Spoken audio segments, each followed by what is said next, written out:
ان دونوں بزرگوں کے جو بیٹے ہیں وہ پرسوں جو آپریشن کچے میں ہوا تھا اس میں وہاں پہ شہید ہو گئے.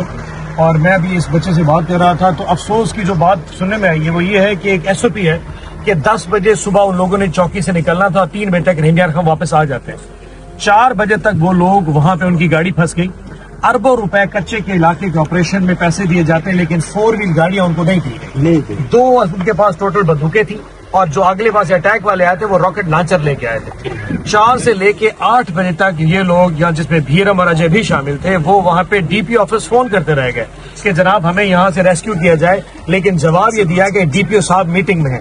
اور 8 بجے قریب مغرب کی نماز کے بعد ان لوگوں نے آ کے وہاں پہ ان پہ اٹیک کیا جس کے نتیجے میں یہ 12 نوجوان شہید ہوئے.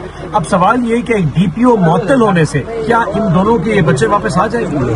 کیا ان کی جان واپس ہو سکتی ہے؟ نہیں. آپ نے DPO معطل کر دیا, ایک نیا DPO لگا دیا اور اربوں روپے کھا جائیں گے. بھائی جب تک آپ کی نیت صاف نہیں ہوگی آپ لوگ اس وقت کئی بھیرم اور اجے اس کی بھیٹ چڑھتے رہیں گے.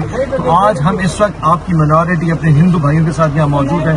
میرے ساتھ یودھیشٹر چوہان اور مہندر پال سنگھ بھی دونوں یہاں پہ آئے ہیں جو کہ آپ کے نمائندے ہماری طرف سے. سو یہاں پہ ہم آپ کے ساتھ ہیں.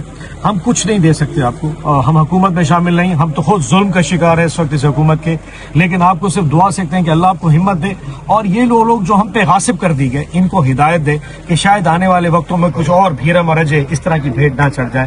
میں آپ کے لیے دعائی کر سکتا ہوں, اس کے علاوہ میرے پاس